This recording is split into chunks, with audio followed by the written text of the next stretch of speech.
bertemu kembali Ibu Bapak Saudara-saudara pada hari ini Selasa tanggal 25 Agustus 2020 untuk mendengar dan merenungkan firman Tuhan yang menjadi santapan rohani bagi kita hari ini.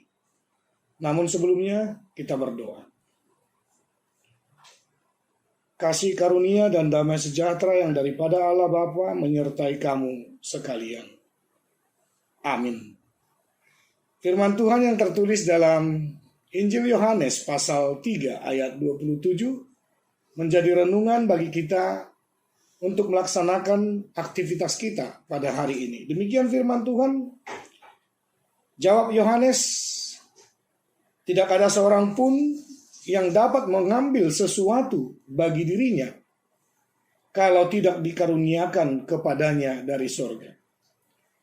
Ini adalah merupakan sesuatu pernyataan dari seorang hamba Tuhan terhadap diri Yesus Kristus. Kita tahu persis bahwa Yohanes Pembaptis itu adalah perintis untuk kelahiran Kristus Yesus. Dan bahkan Yohanes Pembaptis adalah pelaku utama di dalam pembaptisan Kristus yang telah menyatakan setelah Yesus dibaptis di Sungai Yordan, Yohanes mengatakan, "Ya inilah yang dijanjikan. Aku melihat roh Tuhan di atasnya." Ibu bapak saudara-saudara, ketika Yohanes Pembaptis itu telah lahir ke dunia ini dan dia dimampukan oleh Allah untuk berkata tentang berita pertobatan supaya orang-orang yang hendak menyambut kerajaan Allah dan kelahiran Kristus itu atau Mesias itu bisa mendapat upah yang besar seturut dengan kehendak Tuhan, namun dia tidak pernah menjadi orang yang pongah, orang yang sombong. Karena dia telah dipakai oleh Tuhan, namun dia selalu merendahkan dirinya. Dan ketika dia bersama-sama dengan murid-muridnya, ketika Yohanes Pembaptis bersama-sama dengan murid-muridnya menyaksikan apa yang telah dilakukan oleh Yesus Kristus, dan ketika orang-orang bertanya, siapakah dia sebenarnya? Lantas pernyataan ini dinyatakan bahwa Yesus Kristus memiliki karunia demi karunia karena memang itu datang dari Allah Bapa langsung. Artinya, apapun yang dilakukan oleh Yesus Kristus itu, apapun yang dimiliki oleh Yesus Kristus itu, baik di dalam memberitakan kabar gembira dan bahkan melakukan tanda-tanda mukjizat itu, semuanya itu sudah digariskan oleh Allah. Dan apapun yang sanggup dan diberikan oleh Allah kepada Yohanes Pembaptis, itu juga dia lakukan seturut dengan kepemilikan yang diberikan oleh Allah kepadanya. Dia hanya mampu memiliki tanggung jawab untuk membaptiskan orang-orang Yahudi. Dan Yesus juga masuk ke dalam lingkaran kehidupan orang-orang Yahudi tersebut, supaya ketika Yesus tampil di Yerusalem dan di sekitarnya itu, Yesus adalah merupakan orang Yahudi asli juga. Ibu bapak saudara-saudara, inilah yang harus kita saksikan.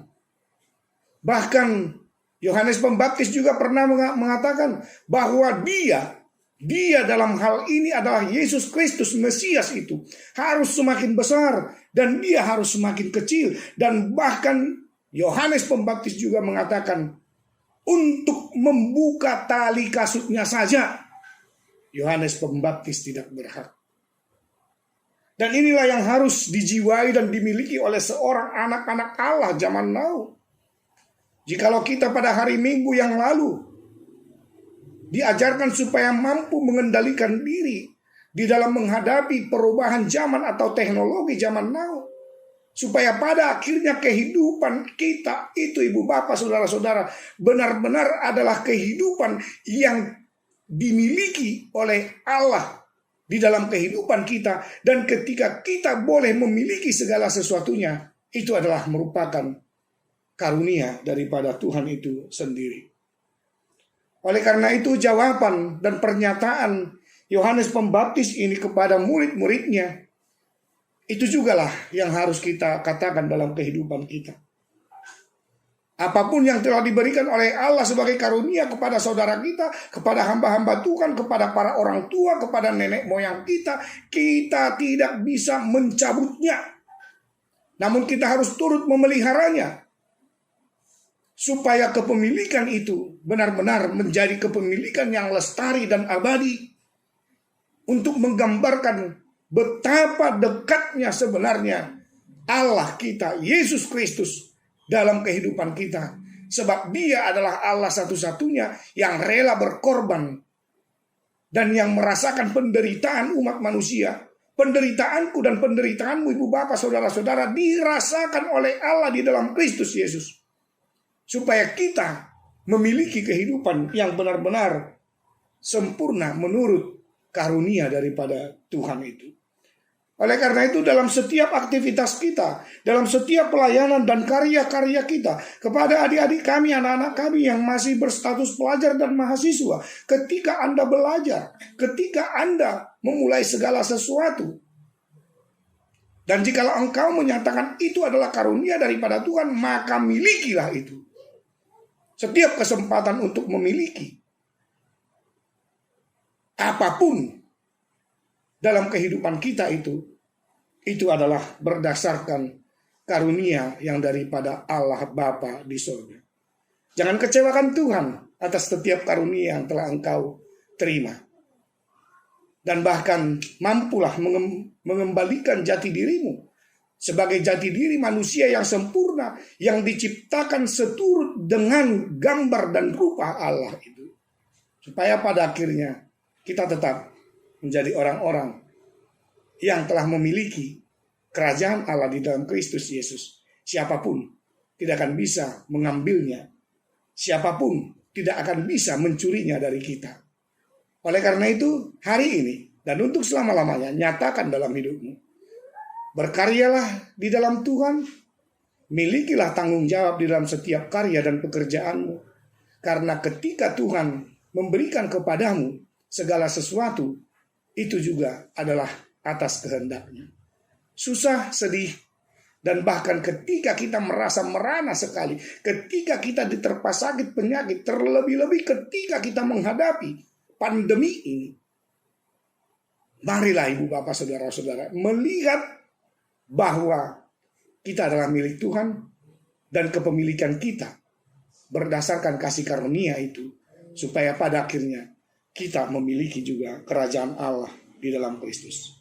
Sekali lagi, selamat bekerja, selamat berkarya, selamat belajar, dan selamat melayani seorang dengan yang lain di dalam takut akan Tuhan. Salam sejahtera dan salam sehat. Amin, kita berdoa. Terima kasih Bapa di sorga, ketika Yohanes Pembaptis menyatakan dan mengungkapkan bahwa apa yang telah kami miliki, kami tidak akan bisa memilikinya tanpa berdasarkan karunia yang daripada Tuhan. Oleh karena itu ajar kami Tuhan, ketika kami memiliki karunia demi karunia, talenta demi talenta, bahkan kesempatan demi kesempatan yang telah Tuhan berikan kepada kami, waktu demi waktu kami pergunakan untuk menetapkan bahwa kepemilikan kami bukan hanya di tengah-tengah dunia ini, namun yang terbesar adalah kami memiliki dan mewarisi kerajaan Allah. Karena untuk itulah Engkau menebus kami di dalam Kristus Yesus. Sertai kami dalam kehidupan kami. Setiap jemaatmu, mulai dari yang terkecil sampai dengan yang sudah tua atau yang sudah renta atau sudah lansia. Berkati Tuhan, dan berkati setiap pelayanan gerejamu, karya-karya nyata Tuhan melalui gereja, dan hamba-hamba Tuhan, pelayan-pelayan Tuhan bisa nyata di tengah-tengah dunia ini. Terpuji-pujilah namamu yang kudus, yang mulia, yang agung itu Tuhan, supaya kami tetap memuliakan dan memuji namamu sepanjang kehidupan kami. Tolong kami satu hari ini untuk bisa bekerja, untuk bisa berkarya, untuk bisa belajar dan melayani sesama kami di dalam takut akan Tuhan. Dalam Kristus Yesus, ampunkan dosa-dosa kami.